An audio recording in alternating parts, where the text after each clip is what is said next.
And yes, I'm Helen. And when I was asked to speak here a couple months ago, I had no problem saying yes, but it didn't occur to me people were going to come and listen. So I also am a baby boomer with no tech experience, so the PowerPoint I put together has had a lot of help from Rob, one of the fellows here, and from my brother on the phone. But hopefully the information that I've got, I've always found it interesting. I kind of inherited it from my father and his uncle, you know, pack rats in the family. And I'm really pleased that other people find it interesting too. So I'm very glad to share this stuff with you. And thank you for coming. And don't forget there's cookies at the end. The little steamboat that the boy had carved out of Michigan soft cork pine was a toy to other people, but to him it was more than a toy. With a tin can boiler and rifle cartridges for cylinders, the boat was his creation.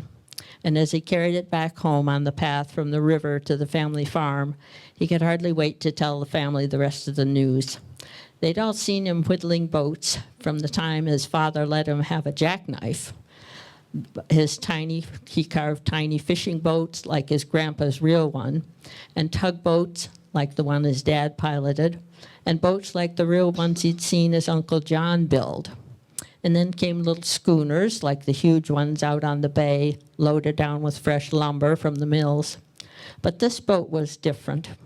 This boat actually ran under its own power, and young Harry DeFoe was absolutely delighted. The first Defoes in Michigan, Harry's grandparents, sailed in their fishing boat from their home in Belleville on the Canadian shore of Lake Ontario in 1843. According to Harry, quote, "They left Canada in a hurry," end quote, having been on the losing side of a Mackenzie Rebellion, a small Canadian rebellion. French-speaking Francis and Catherine Defoe were both born in the early 1800s. Francis' mother had already lost a husband to drowning before marrying John Defoe and bearing her son, christened Francois. She was a widow the second time when John Defoe, too, drowned in the Bay of Quinte, where he fished. We don't know what made Francis and Catherine decide to settle just upriver from Saginaw Bay. There was no Bay City then. In addition to the local Native Americans, there were only about 50 white residents in all of present Bay County. Catherine and red-headed Francis had 7 children. Pictured are sons John, on the left, future Civil War cavalry vet, Charles and Joseph on the right. Daughters Catherine and Angeline lived well into adulthood, but Mary and Helen did not. Note the wild hair. The 3 sons would have grown up helping their father fish for perch, whitefish, and pickerel in Saginaw Bay. The fish was probably packed in ice in barrels and shipped to Detroit, Toledo, and Cincinnati. This is an 1896 map of some of West Bay City. The Defoes bought 80 acres just east of us here on Wilder Road. It was bordered by Marquette on the west, Tiernan on the east, and Prairie on the south. They planted an orchard. In time, Francis gave part of the land to his youngest son, Joseph, and eventually Joseph inherited it all. Francis found the best fishing spot on the eastern side of Saginaw Bay. He probably set out trap nets, which are shaped much like a boxy funnel. We have a receipt showing he purchased 20 rods, or 110 feet, of netting, 13 feet deep. In 1866, he saw fit to buy his own island, which most of us aspire to do. It was just less than 4 acres for the grand total of $4.76. That's around $75 today. We're not sure what the island was used for, whether or not it would have been lived on during the fishing season. One of my uncles thought perhaps it was used as a source of poles used to stake out the trap nets. It became known as Defoe Island, and it lies about 2 miles off of Seaboing and Bayport. Harry's parents were Joseph, Francis and Catherine's youngest son, and Lucy Covey, who had been a young school teacher from a speck of a little village in New York State. We don't know why Lucy came to Michigan. She moved here, and in 1969 they were married.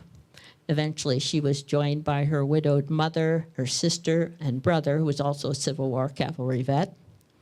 Beginning with Joe and Lucy, nearly all the Bay County Defoes are buried here at Elm Lawn Cemetery. I hope you're close enough to see the cute little outfits on these two guys. This is my grandpa, Art Defoe, on the left, and his older brother, Harry, on the right. Lucy and Joe had 6 children: May, Lucy Faith, who went by Faye, Harry, Fred, Arthur, my grandfather, and Catherine, who was called Chick, even by her German pen pal. Harry was born in 1875, and he was 11 years older than my grandfather, Art. These two made the Bay City Times Society page in a toddler picture in 1951. The Defoe farm was in the area called Banks. I know some of you know of that. And it had been settled by some other French speakers. As a former teacher, Lucy Defoe's children's education was very important to her, and Joe served on the school board of West Bay City.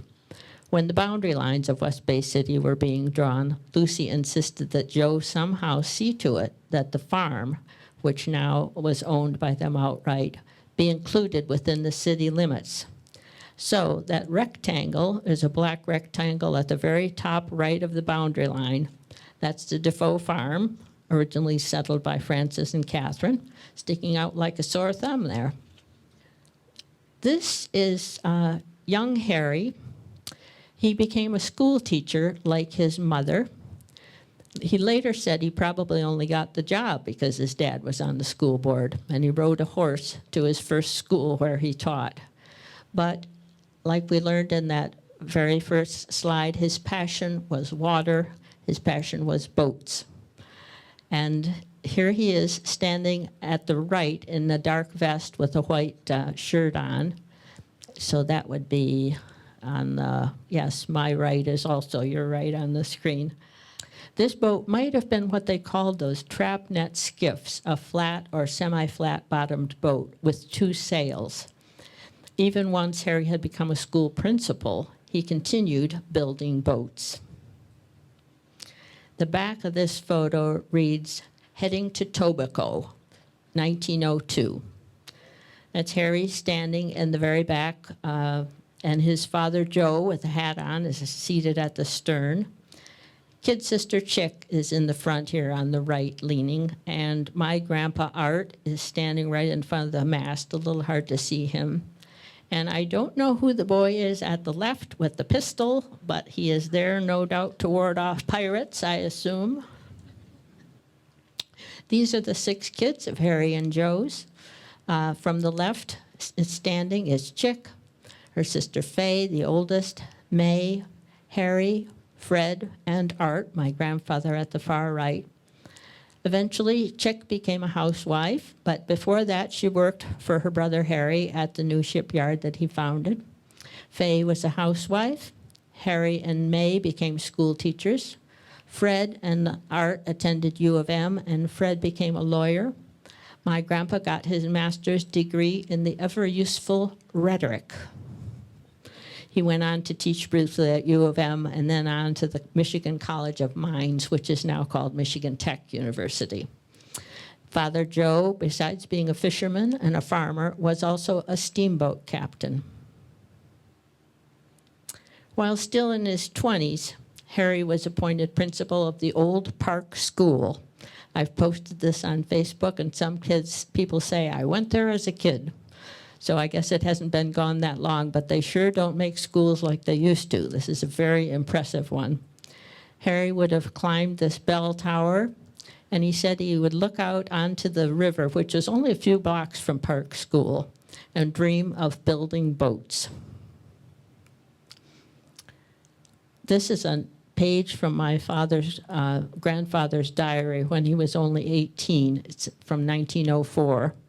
Harry would have still been building boats, and one of his early boats used an early motorcycle engine to jury rig and get this boat going places. This is what Grandpa wrote. In afternoon, helped Harry launch his boat and run it uptown. Did not work well.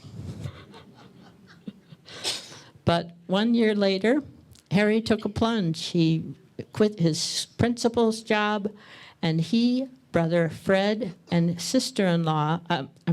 brother-in-law George Whitehouse, he's pictured here with his wife Fay, the three of them founded Defoe Boat and Motor Works. Between the three of them, they had about $100, which is about $3,500 today, I believe, and a set of tools, which were soon stolen. While out on the river on a boat Harry had built for George, Fred spied a shed on the riverfront and declared it was just the right place for the business. He rented the shed the next day, and it was located at the foot of 5th Street on the east side of the river, and that's basically where the Winona Park bandshell is right now.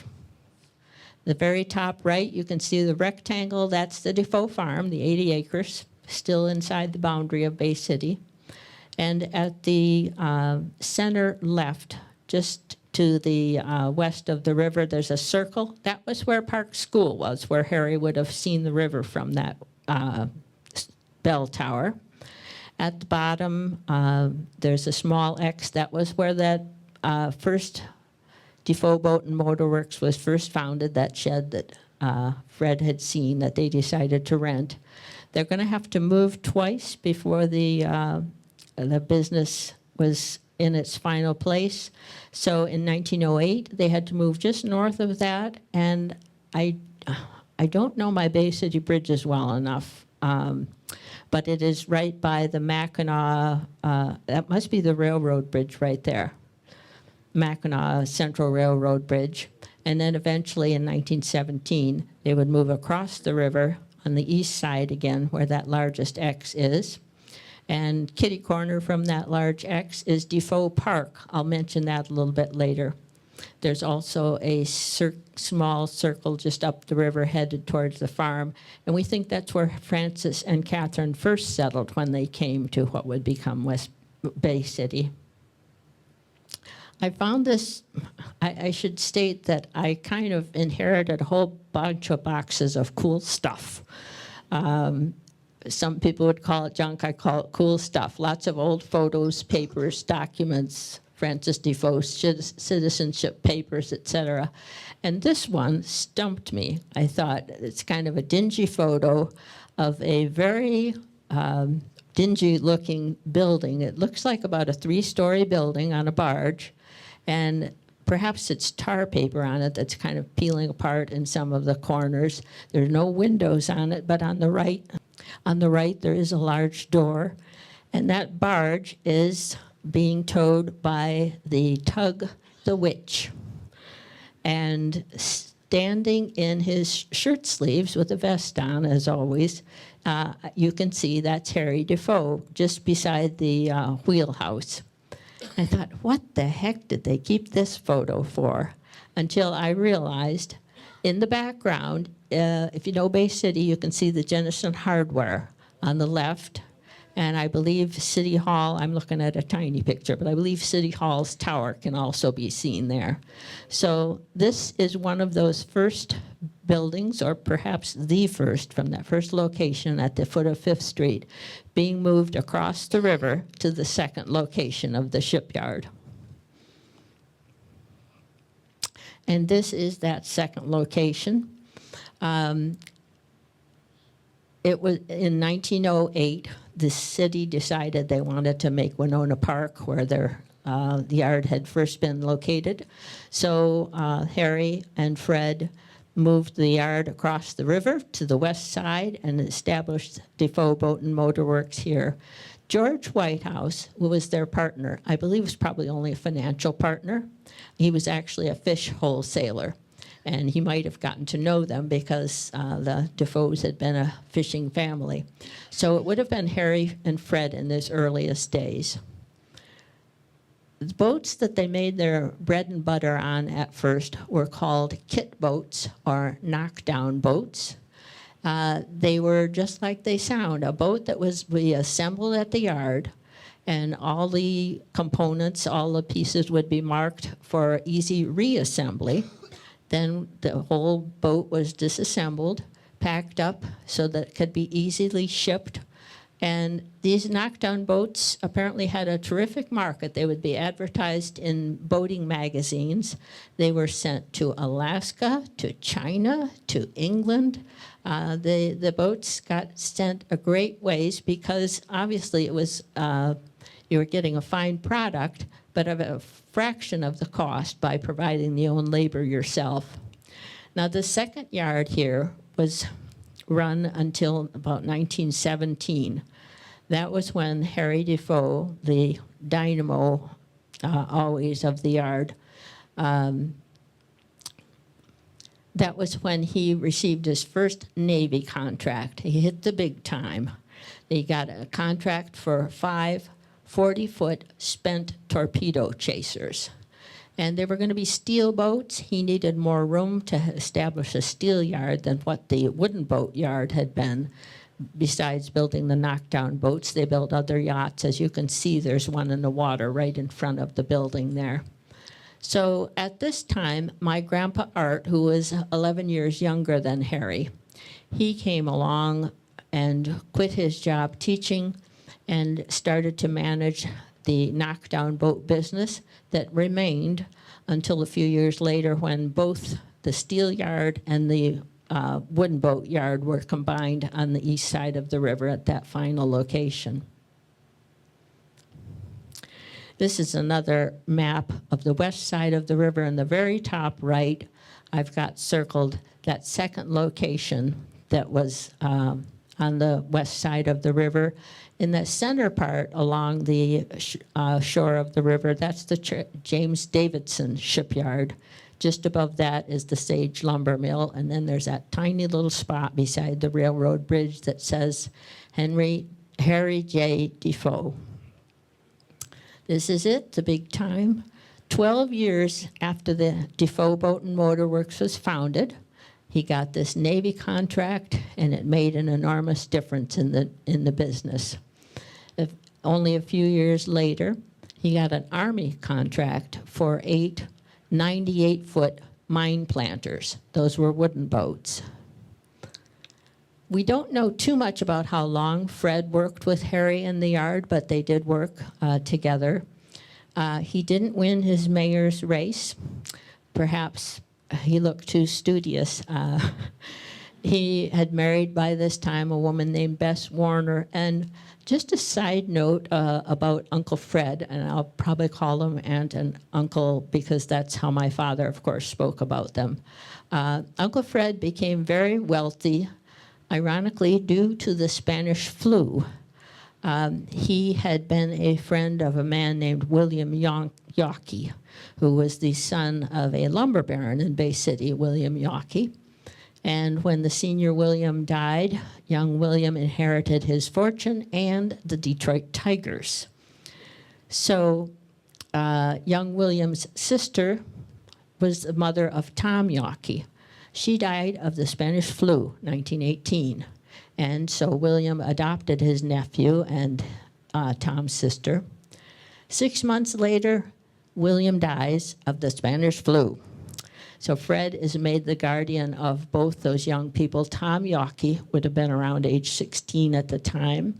They moved to New York City, and Tom was enrolled in a private school there, as was his sister. Baseball fans will have heard the name Tom Yawkey, I assume. We've got some nods. Tom, after he reached the age of 30, he inherited this enormous fortune. And a few days later, he went out and bought the Boston Red Sox, and he owned them for 44 years. Fred and his wife, Bess, were companions and friends of of Tom and his wife for the rest of their lives. They bought property together in South Carolina. So my mom says that Fred's wife, Bess, had a silver-plated, a silver-plated pass for free pass for all the Boston Red Sox games. Not just a pass, a silver-plated pass. This is one of the catalogs that says number 17, Defoe Boat and Motor Works. Very nice Art Deco-y. I don't have a date on it, unfortunately, and I don't have any other catalogs with which to date it, but there's quite a few pages in it. And this is a picture of one of those kit boats. You can see the frame that's assembled there in the yard, and it would be marked for ease of reassembly, then deconstructed. I don't know if you can see real well, but in the water there, you can see old rotten pilings. And I just think this would have been 1920 perhaps. And think of the history of that the rivers and the riverbank and Bay City has seen, that there's old rotten pilings way back in 1900 when who knows how long ago they would have been put in there. There's just an endless amount of commerce that our river has seen. There we go. There's the kit boat. Reassembled, that's the same boat, disassembled, I should say, and marked and ready for shipment. Here's one of the ads, Defoe boat, patterns and frames. And at the bottom, you can see the advertisement for the launch that's right outside in the hallway here, the 18-foot launch. This is one of the typical kit boats. Again, we're still looking in that catalog that I showed you the cover of. Hundreds of these were sold. And to show you that this was a family organization, Harry had pictures taken, and that's his father seated at the wheel, Joseph Defoe.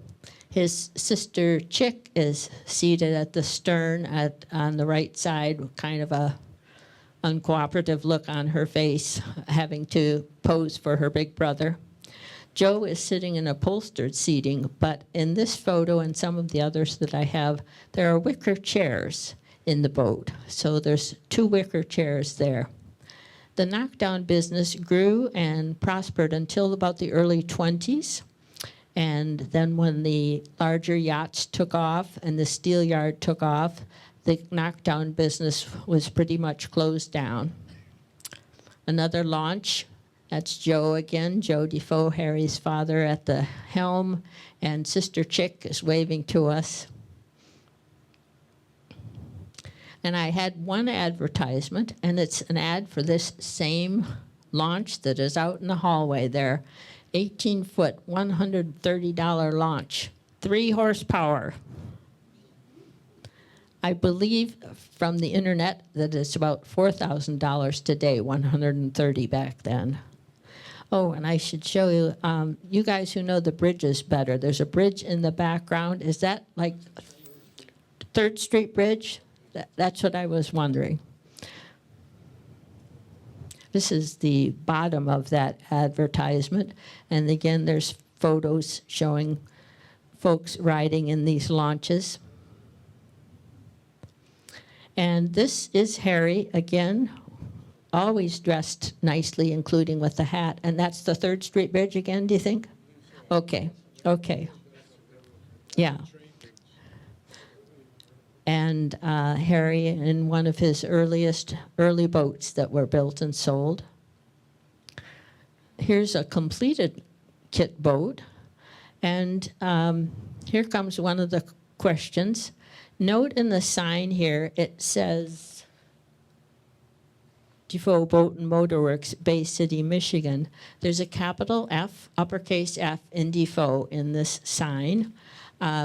When the Defoes came from Canada, the uppercase F was used in the last name. And these early photos and some of the early letterheads that I have of the yard, it was a capital F, uppercase.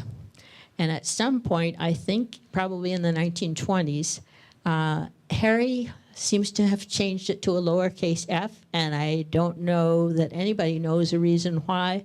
I'm just guessing he thought it looked better on signage or something. So Harry and his wife and his 3 children and their descendants all go with the lowercase f, and the other 5 of Harry's siblings all have stuck with the uppercase f. Again, a family of pack rats kept the coolest stuff. These are 2 envelopes with Defoe Boat and Motor Works on them. The smaller white envelope has the uppercase F, including with an advertisement printed on the envelope itself, the boat that we saw earlier on both of those envelopes. And this is stationary letterhead. In around 1942 is when the name changed from Defoe Boat and Motor Works to Defoe Shipbuilding Company. This is my grandpa, Arthur, or Art Defoe. He was born in 1886 and 11 years younger than Harry, 9 years younger than Fred, and the second to the youngest in the family. Now, he worked for Harry during his summers when he was in college. He taught and then came back to the yard when that steel yard was inaugurated, and he took care of the second yard. Grandpa spent the rest of his career working at Defoe Boat and Motor Works, Defoe Shipbuilding. I love this photo. I've counted 13 people in that boat. Every single one is wearing a glorious hat. Again, you can see the old pilings right beside the boat. Harry had married a woman named Vern Lusk, but after 13 years of marriage and no children, Vern contracted TB and she died of tuberculosis in 1913. This photo was taken shortly after that, so I'm guessing Harry took a bunch of his friends up to get away. Harry is seated on the rock in the center. Brother Fred is standing just on the ground, just near the bow there. This photo would have been taken in Georgian Bay. Georgian Bay is in what I call the northeast corner of Lake Huron on the Canadian side, and it became a very beloved place for Harry and some of Harry's family as well. So it was a vacation spot for them, and at this time it was a place of solace. Among the boats that were being built at this time were yachts. 3 of them were later requisitioned for the Navy in World War I. I don't have any details on the back of this photograph, but again, I'm calling that the Winona Hotel right off the bow. Does that look correct? And I just love how sleek this boat looks. It has a cloth awning on it.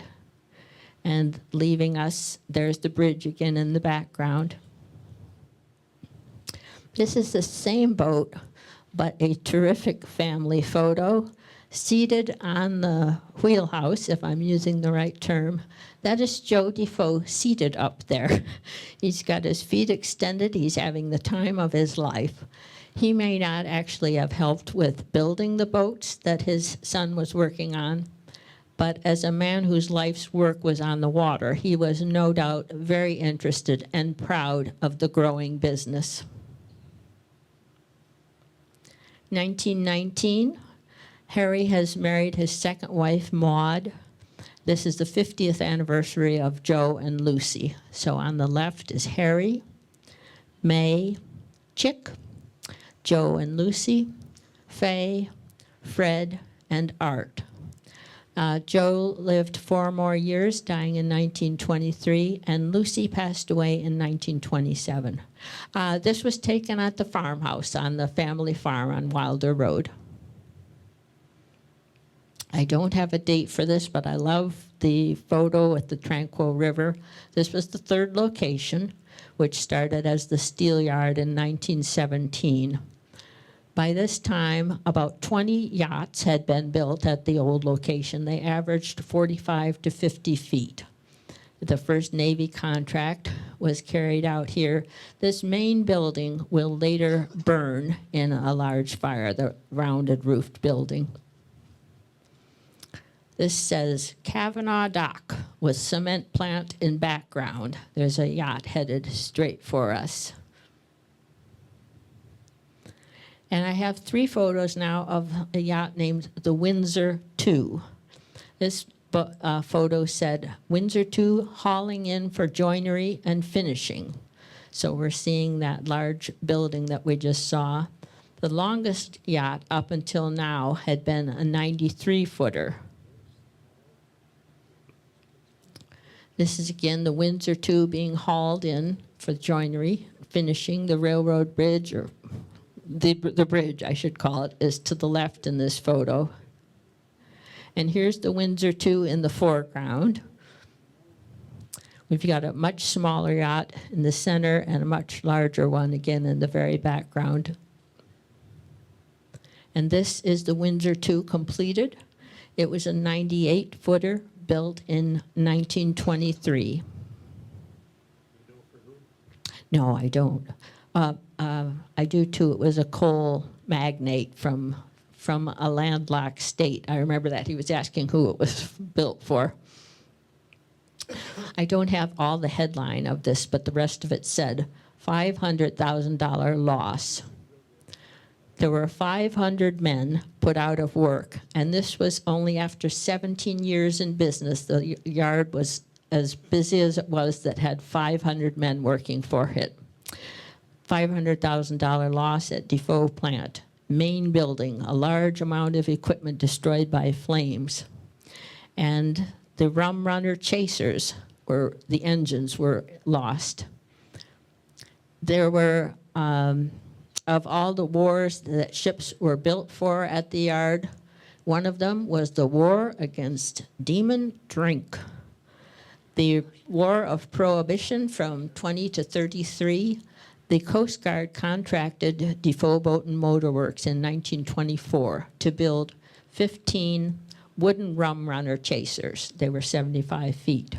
And then came a contract for 12 100-foot steel rum runner chasers. You would have needed fast boats for the Coast Guard to chase the bad guys as they tried to bring illegal alcohol into the U.S. By now, there were about 33 yachts that had been built in 1924. CG, I can't quite read it, 121, that's one of these 75-foot wooden rum runner chasers.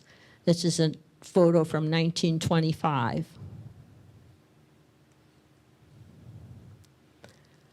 Another 1926 photo of more yachts under construction. If you can see carefully, there's lots of lumber and materials and stuff and ladders and tools all jammed together. They filled this building with work to be done. This is one of those yachts from this Roaring '20s era, which was the heyday of the yacht building for the Defoe Boat and Motor Works. This is an 87-footer called the Sea Sails, built in 1928. This was later requisitioned by the Navy for World War II. I love the lines of this one. The Memory 3, 143 feet. This was built in 1928. And the Marnell, 135 feet in 1929. This was also requisitioned by the Navy in World War II. The first yacht built by Defoe Boat and Motor Works that I have a record of was in 1906. The yard was founded in '05, and it was a 52-footer. 75 yachts were built up to World War II. So those boom time of the Roaring '20s really made it happen in the yacht business. By the time the Depression came, yachts really fell off. After World War II, only 7 more yachts were made, as opposed to the 75 before World War II. Famous yacht owners, naturally, because you had to have a lot of money to buy a yacht, so we might have heard of you. Sewell Avery was the head of Montgomery Wards. One was built for him. Ralph Evinrude of Evinrude Outboard Motors. Charles Kettering isn't so famous in our day, but he was a maniac of a terrific inventor. He invented the electric starter on the automobile. He helped found the Sloan Kettering Institute. Charles Fisher, founder of Fisher Body. Ransom Olds, founder of Oldsmobile. Tom Yawkey, the longtime owner of the Boston Red Sox. Fred Zeder, a friend of my grandpa's, he was one of the founders of Chrysler Corporation. Edsel Ford eventually took ownership of a Defoe boat. And of course, we know who he is. He was president of Ford Motor at that company, at that time. And Arthur Davis, the president of the Aluminum Corporation of America, Alcoa. So around 1930, Depression had just started to kick in. This is my grandpa. He was around 45. And my dad, still in short pants, was about age 7. My father is Louis Defoe. He had 2 older brothers, Kirk and Dan, and an older sister, Nancy. Grandpa wore many hats at the yard over the years he worked until he was 80. He started in the earliest years, he did mold loft work, and people who know boats, those words mean more to them than they do to me. Mold loft work, making templates, did carpentry, design, painting, and finish work, sales correspondence, bookkeeping, purchasing pipe fittings and fixtures, and the 10,000 items that were required for a boat. He supervised the storeroom operations, and he did managerial work. Not every Defoe boat was large. This was the scow, and I believe this is probably still the same one that I remember as a kid at Killarney Beach. My father, that little peeper standing at the right, and his 3 siblings and some cousins are there on the scow. You can see the water is low. This is the last photo of those 6 Defoe siblings that was taken on the stern of one of the yachts. Well, this is about 1935. Fred and Chick are seated on the left. My grandpa Art is standing in the back, then Faye, Harry seated behind them, and May. And at around the same time, this is the next generation. Harry and his wife Maud had 3 children, Tom and Bill, and Helen came along much later than Tom and Bill.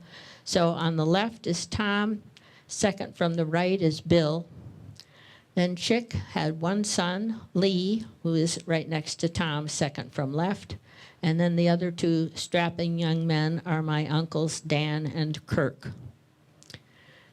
Tom and Bill would have been working at the yard since their mother let them go with Dad and get to work. I'm sure they worked in many different departments of the yard. My dad's 2 brothers worked during the summer times when they were in college. As far as I know, Lee, who was second from left there, as far as I know, he didn't work. But his father passed away shortly thereafter, and his widowed mother, Chick, came back to work at the yard for the rest of her life. This is the U.S. Coast Guard cutter, light icebreaker Escanaba. It was commissioned in 1932 and stationed for many years in Grand Haven. In 1937, the yard built the Fred A. Busey, the fireboat in Chicago. And this, I'm told, could shoot water 27 stories high. Sounds amazing to me, but that's what the information that I found said.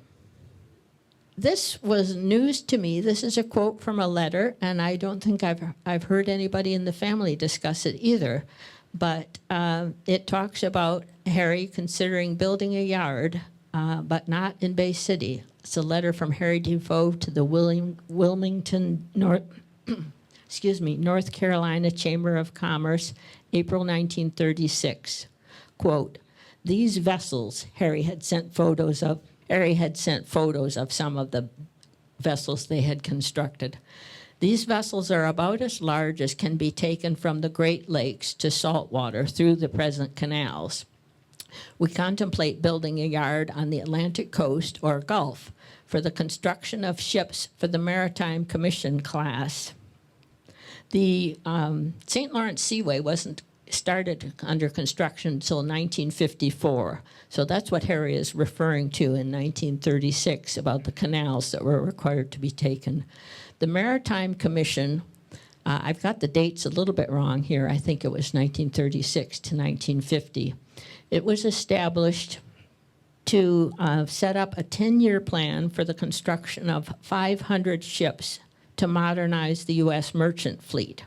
And so apparently Harry wanted to obtain contracts to build some of these vessels and wanted to do so by setting up a new yard on the East Coast or the Gulf Coast. As far as I know, nothing came of this plan, but I thought it was interesting to find this letter. This is the only double launch that took place at the shipyard. These are Coast Guard ice-breaking tugs, the Naugatuck and the Raritan, launched in 1939. That speaks for itself. The era of building yachts was over, and production really kicked in as soon as the war was initiated. The yard had already built 2 prototype patrol craft that were, of course, the war was already waging in Europe, but the Navy had requested these 2 prototypes to be constructed. And this is from a section of the Detroit News. We've got quite a few photographs here. Sub-chasers launched, it said. The official name was Patrol Craft Coastal, but they were nicknamed sub-chasers because that was their job. If you know your World War II history, you know that the U-boats were wreaking havoc on shipping in the Atlantic, along the Atlantic coast, and these types of vessels were needed. Look at how crowded every square inch of the yard is in this photograph. Steel and men and scaffolding. And you're going to see a heck of a lot of photos with no hard hats. The men will have caps on, but hard hats and OSHA were something that had not come along yet. Very shortly after the war started and the patrol craft business got going, the employment numbers boomed at the yard. 4,000 people worked at the yard, primarily men, of course. The payroll was $1 million a month. The PCs were 173 feet long. That first 2 prototype PCs were built here, as well as 53 others during the war. So because of that, the Patrol Craft Sailors Association has made Bay County Historical Society, they chose them to store their archives. And in 1999, we came up here for a ceremony noting the Patrol Craft Sailors Association and their choice of Bay City because of Defoe Shipbuilding Company. This is a hull being loaded, raised or lowered. Men doing stuff.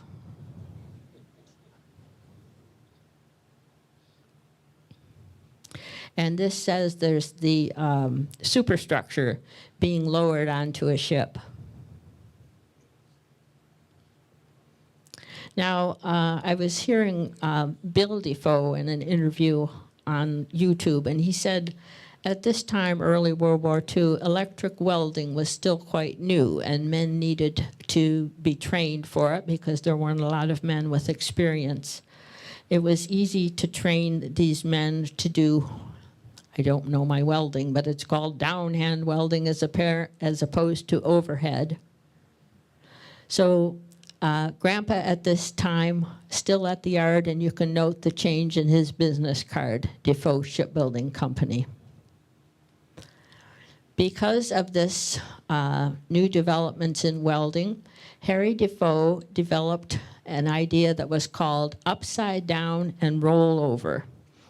This was a method of construction that would use that downhand welding. They would lay the deck of the ship on the ground upside down and build the hull on top of it upside down. And this allowed for much faster production in man hours with this easier type of welding. Then once that was completed, these two huge circular frames were attached to the hull. And it was rolled over onto the ways where the superstructure would be lowered onto it. And then the construction would continue until it would be ready for launching.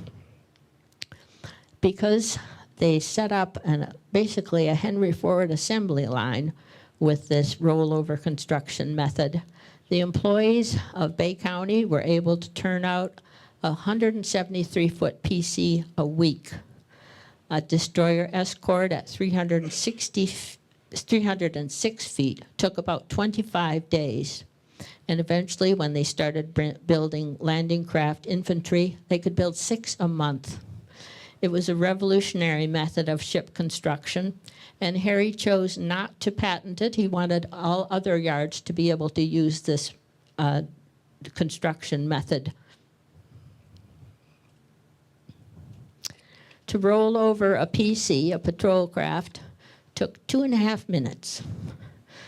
To roll over a DE only took 5 minutes.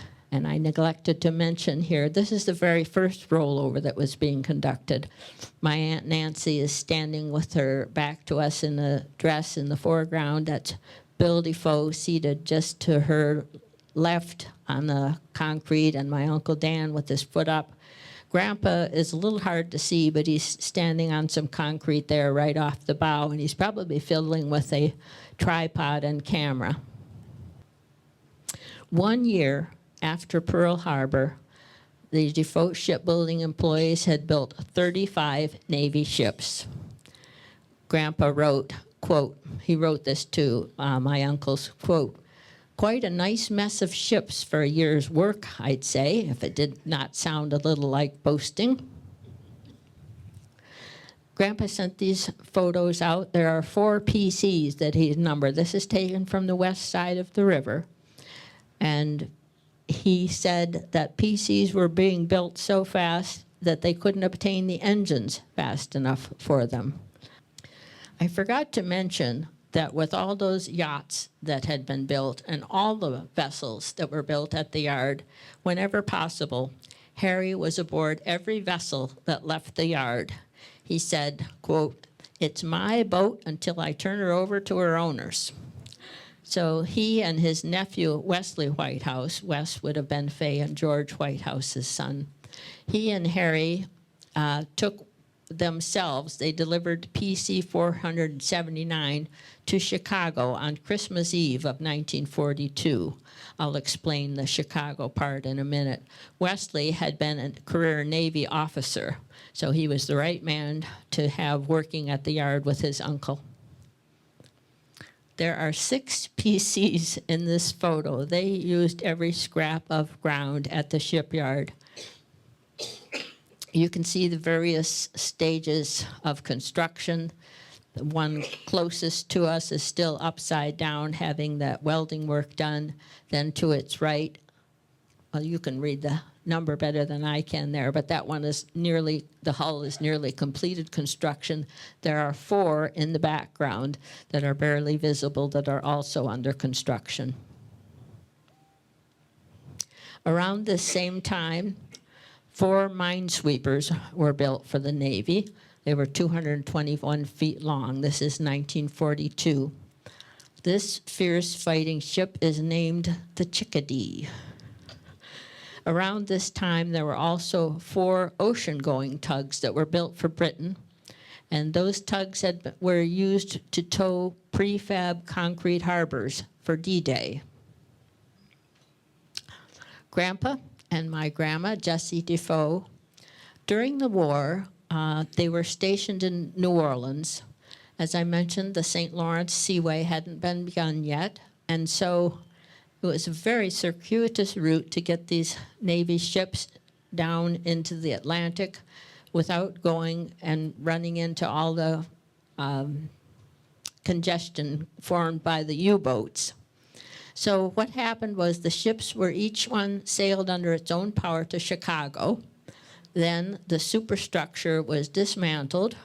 The ballast tanks were filled to lower the boat in the water so they could clear the bridges. Some boats cleared the bridge by only 4 inches. They were then towed to Joliet, Illinois. They took the Des Plaines River to the Illinois River and then to the shallow Mississippi. There, the ballast tanks were empty and the propeller was removed. Air-filled pontoons were attached to the side to help the boat ride high in the water, and it was towed to New Orleans, or it was put back together again like Legos. This is a launching pass.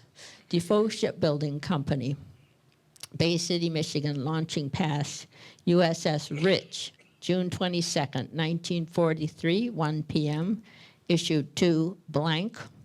This pass must be provided at gate 2 for admission. The launches were very festive events, of course. There were always a few men who would want to be aboard the boat and ride it down the ways for those 5 exciting seconds.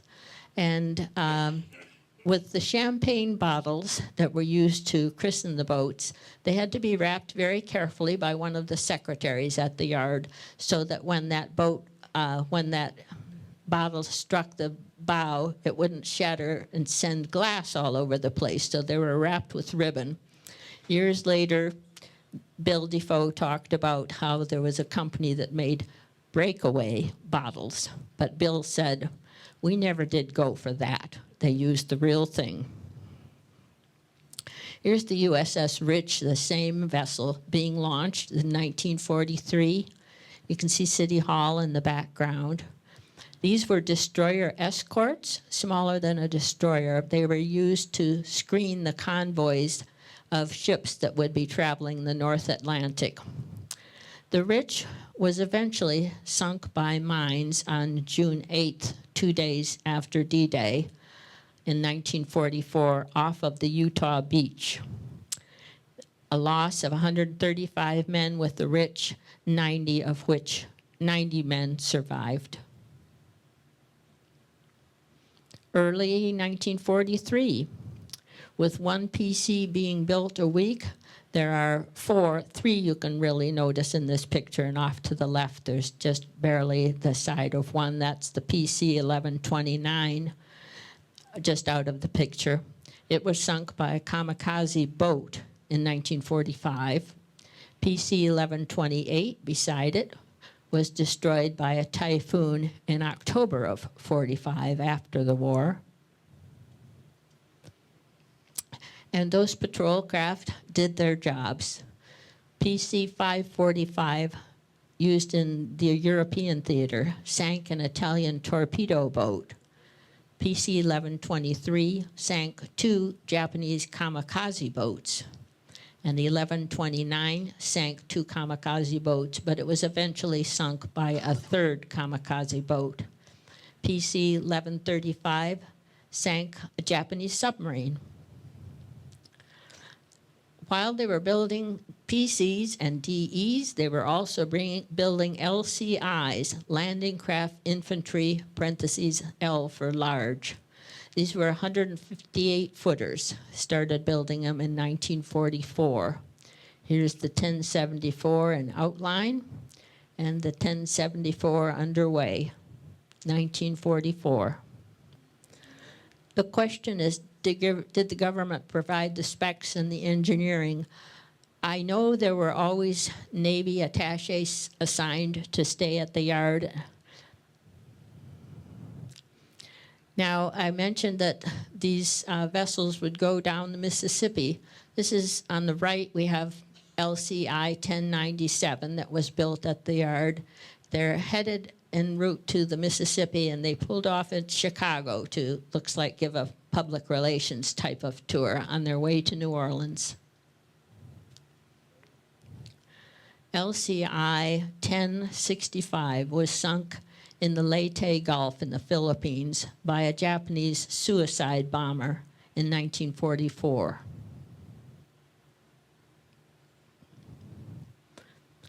This is a set of 3 photos of one of the upside down and rollover methods. This is Destroyer Escort 702, the Earl V. Johnson. Big crowd, as you can see, watching it.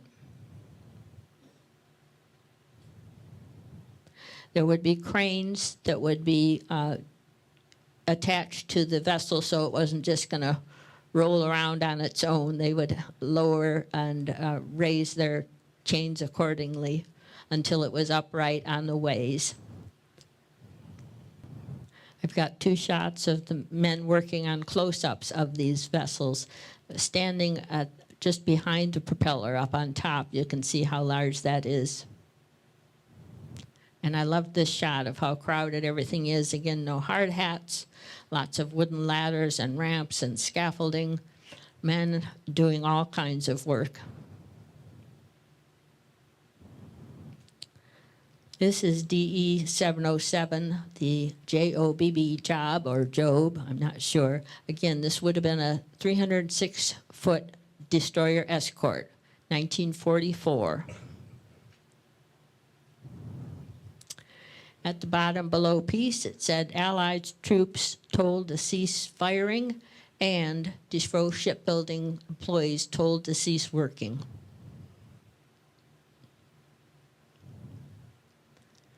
Twelve employees who worked at the yard lost their lives in World War II, and a 13th was reported missing.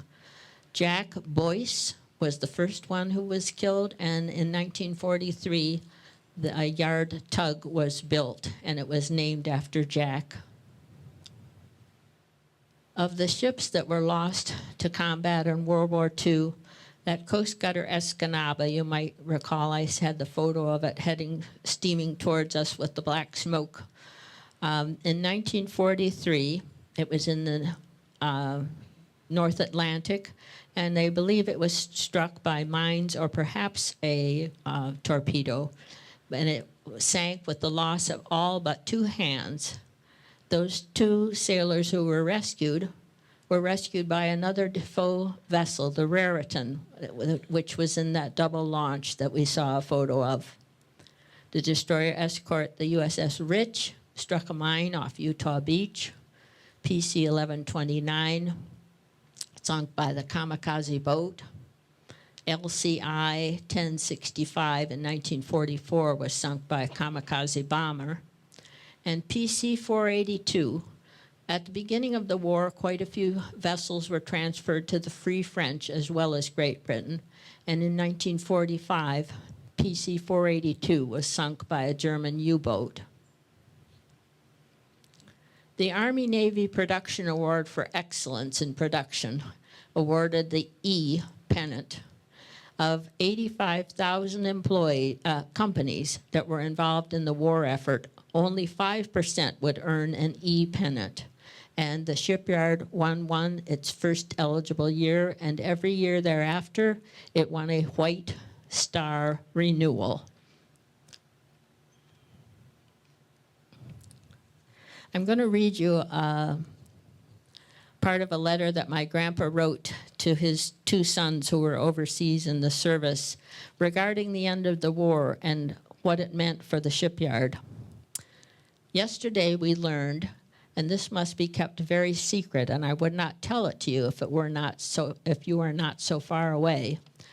We learned that the remaining 5 minesweepers are to be canceled, but we have not received the looked-for official telegram yet tonight. 1 hull is done, and the deck house is ready to lift aboard. The second hull is still upside down, but at least 2/3 finished. Those and everything else will have to be scrapped. It was quite a wallop to us yesterday to get that news. Tommy and Lambert were in Washington to settle the contract price, And instead, we're told that instead of settling a price, the contract was to be canceled. As soon as we get the official word, everything stops, bang, except the termination cleanup. So everybody is scratching his head, trying to figure out what we will do next, besides get rid of this tremendous mess of surplus materials and scrap. There seems to be several prospects for yachts of the blue boat type, and there are some 16,000 letters inquiring about the houses we have been advertising, but we haven't anything ready to furnish either group. It gives you a sense of what it was like to be at the yard when the war ended, but everything stopped, bang. Nevertheless, there's still a business to run. This is one of the newsletters that was put out by and for the employees at the shipyard, the Defoe rollover. And in the photograph is a picture of one of the yachts being rolled, one of the naval vessels being rolled over. It says reconversion Defoe style. Grandpa mentioned that there were 16,000 letters inquiring about the houses we have been advertising. This is the centerfold of that newspaper, the rollover from January of '46, and it says it's a Defoe Homes ad. The top left home is quite a Frank Lloyd Wright type construction, very fancy design. Top right is one story, lower right is a nice two-story home, and the lower left is a smaller cottage type home. But as Grandpa said, they had advertised these homes. People had sent in cards in response wanting to know more, but they got ahead of themselves, I guess you could say. No homes were ever built. I don't really know much more about the Defoe Homes advertisements in that campaign, but I do know that nothing ever got off the ground. No homes were built. What were built were 6 yachts. They were called the Cruise Masters. The first one was built in 1947. Grandpa called these of the, quote, blue boat, end quote, type. These were 118-foot yachts. The hull would have been of a uniform size, but the superstructure and the internal layout of the there's a word for those cabins inside. All those things could have been chosen by the persons who had chosen the boat, and they could design it with the help of the designers at the yard. This is one of those cruise masters. We've got the bridge again in the left-hand corner. There's a bridge on the right, and a not completely shiny-looking cruise master yet in the middle of the river. There's I don't think it's a lifeboat, I don't know what you'd call it, but a little runabout boat on top. And there it is, very sleek, very modern, not a typical lifeboat from 1947. In 1950, the remaining 5 siblings got together for the last time. This was at Fred and Bess's plantation at Andrews, South Carolina, which they had bought near Fred Yawkey. On the left is Fred, Harry, May, the never-married school teacher in the center, Grandpa, and Chick, who was, again, working for her brother Fred and Art.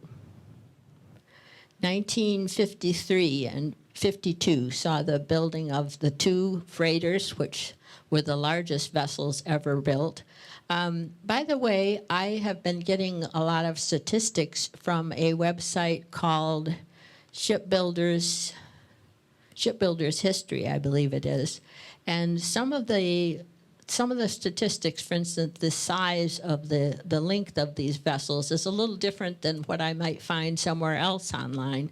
But I have a number of 644 feet for the Richard M. Marshall. The Hutchinson remained in active use for longer than the Marshall. It retired as the Ojibwe, and we can see the stack logo right here beside us. When the Ojibwe was retired and scrapped, the folks here at the Saginaw River Marine Historical Society were able to latch on to the Ojibwe himself, and here he is with us. Still building in the 50s. This is the John A. McGuire, a tug built for Duluth, Minnesota, 1954. No hard hats yet. Something that most folks don't know about is that the employees of the shipyard also fabricated caissons for the Mackinac Bridge. That construction began in 1954. This is Harry DeFoe. The City Fathers gave a banquet for Harry on his 80th birthday, which coincided with the 50th year of the shipyard. And at that engagement, Harry was given the school bell from the old Park School, which had been torn down. Harry died with his boots on a year later. He was in the Navy office in Washington, D.C. for contract talks for 4 guided missile destroyers. He was there with his sons Tom and Bill when he suffered a heart attack. He was the oldest active shipbuilder in the U.S. at age 81. There was a quote that I'd like to read from one of the papers, one of the obituaries that were published in the newspaper. Quote, "He was a fine example of what one man can accomplish, starting without money or influence." And that was certainly the story of Harry DeFoe. He had been a big promoter of Veterans Memorial Park financially, and he was also served on the board. I've read articles about how he would be walking in his hip boots in the mud as the park was getting made, reviewing the work being done. I know my grandma Defoe, who of course wasn't a, quote, true Defoe, she married into the family. I remember her saying once that they should have called that Defoe Park instead of Veterans Memorial Park. Harry was very much involved in the community in that regard. Those 4 guided missile destroyers were built in 1961. On the left is number 12, the Robison. Number 13, the Hoel, H-O-E-L. Number 8, was the Lind McCormick. And there was also the Henry B. Wilson, not pictured. These were 437 feet long destroyers. This is a invitation to a launch, not just a pass, but an invitation. I'm going to turn around so I can read it. Defoe Shipbuilding Company requests the honor of your presence at the launching of the destroyer escort O'Callahan, DE 1051, building for the United States Navy at Bay City, Michigan, Wednesday, the 20th of October, 1965 at 3:00 p.m. Eastern Standard Time. Sponsor, Sister Rosemarie O.P., Maryknoll College, RSVP. The O'Callahan was a destroyer escort. I believe they also called it a frigate, launched in October of 1965. This is my grandpa, Grandpa Art Defoe, and Grandma. Grandpa also died with his boots on, as did his older brother. I believe he was still working at the yard when he was 80. During war, I always say wartime, which to me is World War II. During wartime, he worked 12 to 14 to 16-hour days. There was so much going on, so much that had to be accounted for quickly, all those components that were required to assemble a ship, that 1 or 2 of them which were missing would hold up the construction of that ship and the launching. Grandpa worked very hard. And I found this letter that Grandpa wrote later of why he worked at the yard. Quote, "What has kept me here primarily has been the blood tie and my personal pride in seeing through to the maximum possible the development of what has been a family institution since its inception, regardless of personalities involved. Working at the yard at that time in the oldest generation would have been Chick, Harry, Fred, Art, and of course, their sister Faye's husband, George, had been one of the, helped found the yard with them. In the next generation, Harry, of course, had sons Tom and Bill. His daughter Helen did not work at the yard. My grandpa had his sons Dan and Kirk, who worked at the yard during the summers. Their sister Faye's son, Wesley Whitehouse, spent his career at the shipyard after he retired from the Navy. And then in the generation after that, Wes Whitehouse's son, George Wesley, worked at the yard, as did Tom Defoe's son. He will be forever young Tom in my mind, because that's what my parents called him, to differentiate between he and his father. And Bill Defoe's son-in-law worked for the yard at one point. It really was a family institution, regardless of personalities involved. Many people will know about the 3 guided missile destroyers that were built for Her Majesty's Australian Navy in 1965. On the right, we have the Perth, also built were the Hobart and the Brisbane. That is the Hobart on the, there's a pair of ships at the left-hand side. The lower one is the Hobart. That giant behemoth in the center is the USS New Jersey. This was a convoy of Australian and US Navy ships together in the 1960s. 1969 saw 2 research vessels built, RV for research vessel. This is the RV Knorr, K-N-O-R-R. It was built for the Navy, but stationed at Woods Hole Oceanographic Institute in Woods Hole, Massachusetts.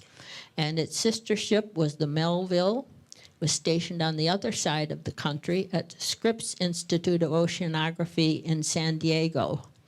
These 2 ships were quite ahead of their time in some ways. They had a special propulsion system that allowed them to hold location in the ocean. And among their achievements, that they mapped the deepest spots in the ocean. They observed the first ever observed deep sea volcanic eruptions. This is the Melville. They were built in 1970, but in 1990, each vessel was lengthened, cut in half, and lengthened by 34 feet. I wanted to include this photo to show that there is a crane large enough to hold up that vessel. And then in 1971, the yard started to build LCUs, landing craft utility. This is number 1655, and 1971 was launched. I've counted 85 men in that photo. This is the very last Navy ship that was ever built by the employees of Defoe Shipbuilding Company. Landing craft utility 1666, delivered in October of 71. According to the internet, it is still active, I believe. These ships were built for the Vietnam War. So we had World War I and II. I don't know of any ships that were built specifically for Korea, but there certainly would have been in the Navy already from previous construction. And of course, the war on Demon Rum. After their military usage, I counted these countries that the Defoe vessels have been sold to for these other navies: Uruguay, France, Great Britain and Brazil, Taiwan, the Philippines, Indonesia, South Vietnam and South Korea, Greece, Argentina, Chile, Peru, Pakistan, Tunisia, Panama, and Mexico. This This is the Bay City Times of November 20th, 1977. The very last day of the yard was the very last day of 1976. Folks have asked, why did the yard have to close down? In an interview and an article I read by Bill, several reasons. Unfortunately, a war is bad for humanity, but it was good for the shipyard. It did provide employment for so many men and women at the yard. And no more Navy contracts were available after World War II. The construction of Navy vessels was cut back quite a bit. The freighters that we saw, very shortly, the length of freighters under construction was getting so much larger, and the width, the berth, there's a word for that too, they were inhibited by the bridges on the Saginaw River, the railroad bridge. And Bill had hoped to talk the railroad company into changing around the shipping so that the railroading so that that bridge could have been removed and larger vessels could have been built. But that did not take place. At the end of the years of the yard, there was some reconversions, or conversions, I should say, of some barges. But as you can imagine, the employment was no longer anywhere near what it was during World War II. There were only a skeleton crew by the end of 1976. This is Tom on the left in the hat, and his younger brother, Bill. During their years together, they shared an office with their dad. And Bill said that they would talk amongst themselves, but their dad was usually silent. He knew that as they were taking on the responsibility of running the yard without him eventually, they needed to learn the ropes by themselves. After Harry died, Tom and Bill still shared an office with one another. And to me, as the mother of several sons, I think that's quite a testament to two brothers who got along, that they could share an office with one another. After the yard closed, Bill made the decision to send lots of papers and photos, and I know there were some films like picnics from the Defoe employees. He sent those resources to the Great Lakes Research Center in Bowling Green State University in Northwest Ohio.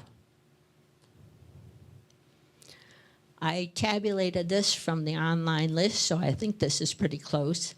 Defoe Shipbuilding Company output from autumn of 1905 to the last day of 1976. I didn't count all the kit boats, which of course aren't even countable, but of the vessels that were numbered and named, there were 352 produced. 83 were yachts. U.S. Navy vessels, there were 197. And then add that, the Coast Guard vessels were 38, and those 8 Army vessels, plus the 3 Australian Navy destroyers. Very impressive. And of course, Harry DeFoe was the one who ran the yard, the visionary, the dynamo behind it, but it was Bay City and Bay County men and women who made all this happen. With the auction, there were 16 acres auctioned off, a dozen cranes, 2 tugs, forklifts, firefighting equipment, power tools, office tool, trucks, and no surprise, steel. I have been posting lately on a Facebook page of Bay County Memories and History, and I often will post things of what I've shared here tonight, and always there's somebody who writes in on Facebook saying, my dad worked there, my grandpa worked there, I worked there when I got out of the service. Are there any folks here today who worked at the yard or who had a family member? I see about a half a dozen. Wow, that's great. You might be able to correct me on some of the things I've misspoken about. There are 2 pages of vessels that were constructed at the yard. Starting with the KD, or the knockdown boats, they made trap net skiffs, launches, yachts, ferries and cargo boats, spent torpedo chasers, harbor mine planters, lighters, rum runner chasers, railroad car barges, tugs and gunboats, tenders, mail boats, fire boats, Coast Guard buoy tenders, ice-breaking tugs, police boats, patrol craft subchasers, yard tugs, minesweepers, ocean-going tugs, destroyer escorts, landing craft, infantry, large, refrigerated lighters, Coast Guard light ships, freighters, frigates, guided missile destroyers, Coast Guard icebreakers, and Coast Guard cutters, oceanographic research vessels, and landing craft utility.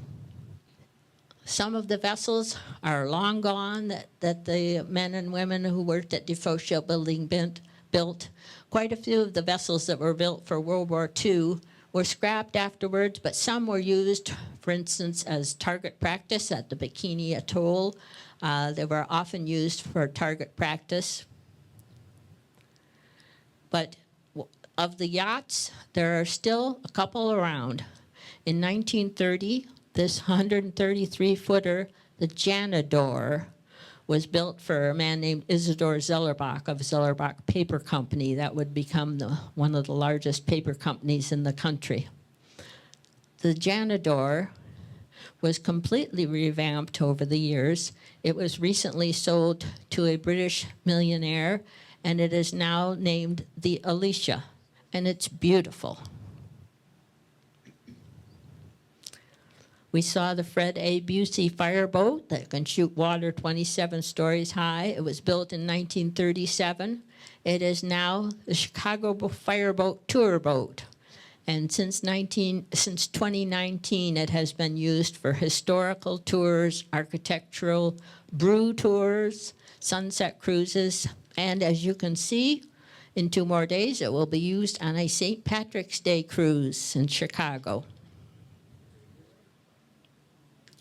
This is a 173-foot Coast Guard buoy tender. It was the Hollyhock when launched in 1937.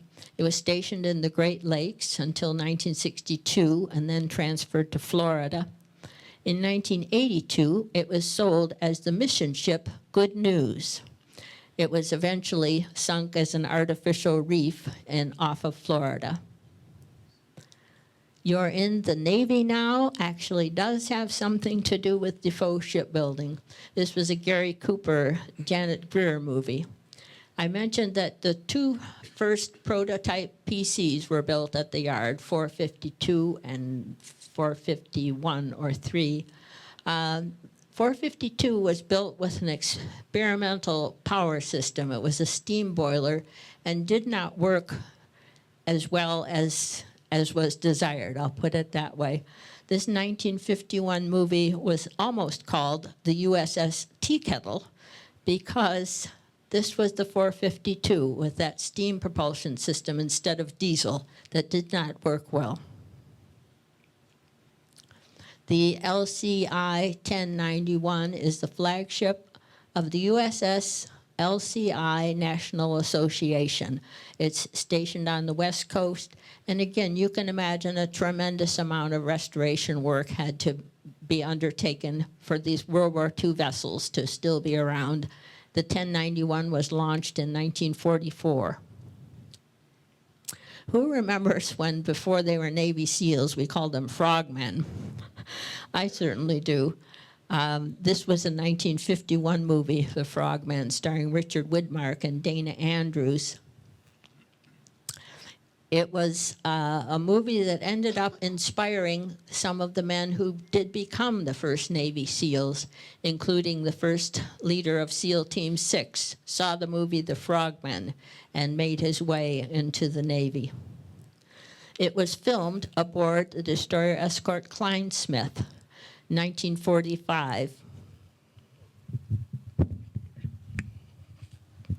The invitation says, "The Defoe Shipbuilding Company cordially invites you to attend the launching of the United States naval vessel USS Kleinsmith, Saturday, January 27th, 1945, 3:30 p.m. Sponsor, Mrs. Mary Agnes Kleinsmith. This is PC 1120, a little hard to recognize. It says Save the Whales on it. It was built in 1943 for use in World War II, of course. But in 1977, it was sold to the Greenpeace organization. It was used in an anti-whaling harassment campaign against Soviet whaling vessels. And here's the 1120 during wartime. It shot down 3 Japanese fighters during the war before it was sold to Greenpeace. Kirk Douglas, or Spartacus, as you wish. This was a 1960 film. But in 1943, Kirk Douglas was an officer on the PC 1137. I know Bill and Mildred Defoe were big fans of James Bond, but what the heck does Thunderball have to do with Defoe Shipbuilding? That was the 4th in the James Bond series. Well, one of the stars of the film for the bad guys is the ship in the upper left, the yacht called the Disco Volante. And as a stand-in for the Disco Volante in several scenes, one nighttime and one daytime scene, was one of the cruise masters. It was named the Natoya, a 1947 vessel. And the Natoya eventually found itself sheltering some beautiful ocean life where it's been sunk for an artificial reef in Florida. I did watch Thunderball just for the main purpose of seeing the Natoya in the film. If you're old enough, you remember Spiro Agnew resigning. But before he was vice president, he was the governor of Maryland. And one of the cruise masters, the yacht named, one of the cruise masters was christened the Maryland Lady, and it became the state yacht of the state of Maryland. Governor Agnew lived on the yacht for 4 months while the governor's mansion was being remodeled. And as I said, it was called the Maryland Lady. It was eventually retired. This is a 1979 Washington Post snippet talking about 127 tons of floating luxury. This is the Maryland Lady. It was the last cruise master built, the 118-footer. It was originally owned by Harry and Maud Defoe. Then there were several other owners until it ended up as the state yacht of Maryland. And here we have the 5 Defoe siblings standing in front of the yacht who would become the Maryland Lady. It was called the Blue Boat. On the left is my grandpa Art, then May, Harry, Chick, and Fred. They were on their way to Georgian Bay. This is a stop in Alpena. And this is a special photo. This is the only photo that I have of Harry and Maud's daughter, Helen DeFoe. We have the same name, obviously. My dad, of all the Defoe cousins, was the youngest one. And if you're the youngest of anything, you know that's an ignominious fate.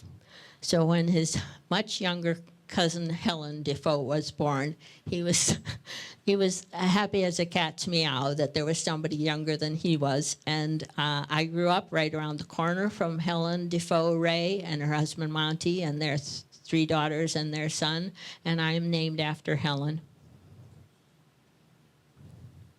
What became of the Hutchison?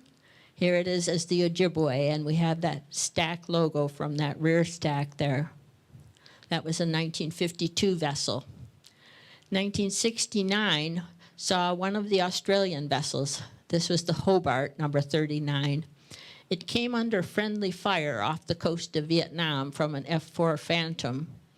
And also in that same incident under friendly fire was Bay City's USS Edson. There were 2 sailors, I believe, who were killed on the Hobart. There was damage done to both vessels, of course, before the Phantom was called off. This is the Brisbane, again, one of the guided missile destroyers for Australia. And this is the Brisbane on its last day above water. All three of the guided missile destroyers for Australia were later sunk as artificial reefs for recreational diving.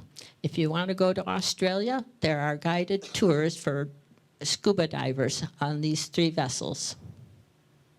This is the 1976 version of King Kong, no Fay Ray here, Jeff Bridges and Jessica Lang. And one of the stars of that not only was the large King Kong, but also a large vessel called in the movie the Petrox Explorer.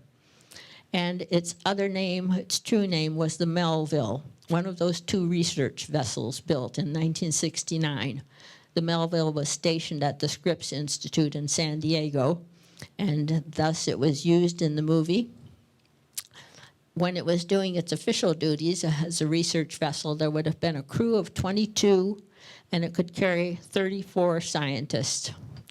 The Melville was sold to the Philippines in 2016. It had sailed 1.5 million miles, 2 round trips to the moon.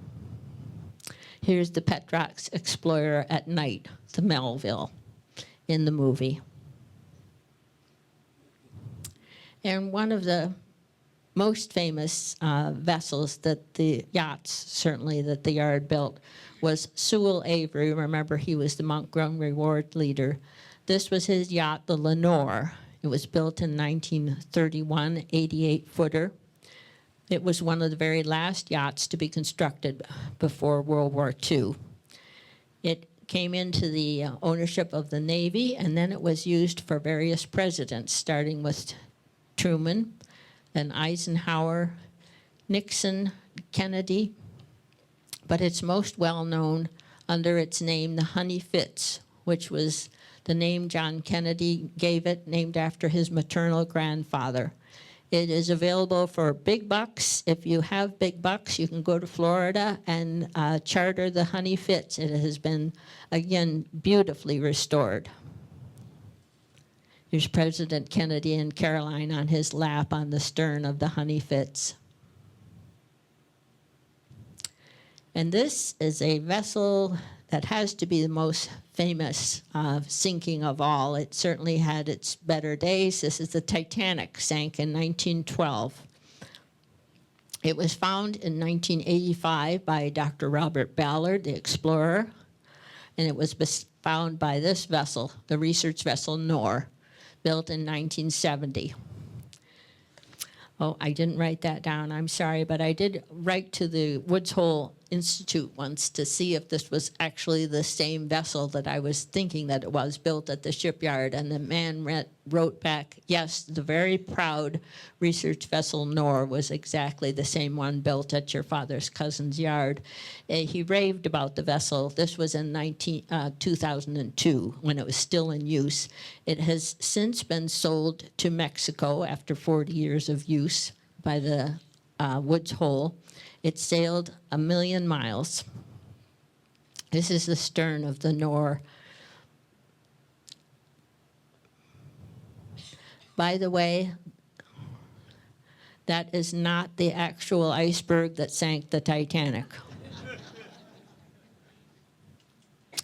And what became of Harry Defoe's school bell? Well, as I mentioned, it was rescued from his school where he had been principal, the Oak Park School on the west side. It was actually a locomotive bell before it was even a school bell. So Harry would have rung this countless times in his time as principal there. Since then, for his 80th birthday, the bell was given back to him, and it was put on a pole at the back of the cottage that Harry and Maude had built for themselves at Athlone Beach. I can remember walking to the cottage with my bigger and braver cousins because you were told not to ring the bell. The bigger and braver cousins rang the bell, and I got to hear it. Since then, Harry and Maude's bell has now it's in the proud ownership of one of Harry's granddaughters. She became a teacher, like her grandfather, like her great-grandmother. It is still here in Bay City. This is my daughter on the left, one of my sons standing beside Harry's granddaughter. And what became of Defoe Island? It is still there. It may not be 4 acres. I don't know what an acre looks like myself, but it, certainly over the many years it could have partly washed away or been built larger. But it had long ago reverted back to the ownership of the state. I'm glad, or we would be paying a lot of back taxes on it. It has been, unfortunately, surrounded almost entirely by the invasive reed, the Phragmites, which are at least 10 feet tall in some areas. When it was surrounded by cattails, it was good duck hunting, and there is a business up there that was known as Defoe Island duck hunting charters. But there is still about a 20-yard slice of beach that is open, and it is a sweet little island. There's tall cottonwoods, birds. It is about 2 miles offshore, but somehow deer get out there now and then. And in 2021, beg your pardon? The island is still called Defoe Island. In 2021, one of my sons and my daughter and I decided we wanted to drive up from Jackson, take a look, and see which one was Defoe Island so we could say that we saw it. And seeing several green specks out in the water and not knowing which one was our island, we decided to pull over at a random home along the shore, and we picked the right spot perfectly. The couple in this photo are Jerry and Olive Cupel. They live just off Seaboing there. And I had invited them to come tonight, but they weren't able to come. They're a retired professor and retired artist. That is Defoe Island over Olive and Sarah's shoulder, that little green speck there. We became fast friends with Jerry and Olive, so we met them in 2021. In 2022, we went back, and they took us out to the island, Jerry on his little fishing boat. So we were the first Defoe's to set foot on Defoe Island in a heck of a long time, I'm sure. Although I know at one point in Harry's latter years, he found a gentleman with a boat who took him out to the island. In 2023, we went back, and my daughter Sarah and I camped overnight on the island with Jerry, and very quiet, very peaceful. Those of you who are out on the bay know how lovely that can be on a quiet night. And in 2024, Sarah and I went back again, and Jerry and Olive took us out. And it's 2025, and guess what? We plan to go back to Defoe Island again. Jerry has already said, we hope to see you this summer. I spent a lot of time on this PowerPoint, mostly because I didn't know how to do PowerPoint. It would have taken a lot less time for somebody who knew what they were doing. And I wrote out my notes, and I had notes here on the screen here. And I have this last slide, and I don't know what to say. So I will end with this, that I appreciate so much you folks coming. I'm glad to share that you share this interest in some of this Defoe and Bay City history with me. I thank very much the folks here at the Saginaw River Marine Historical Society. And by all means, donate anything that you can financially to help support them in their work. Make sure you take a peek outside in the hallway there at that earliest Defoe boat that is in existence, the launch that has been restored outside. And thank you very much.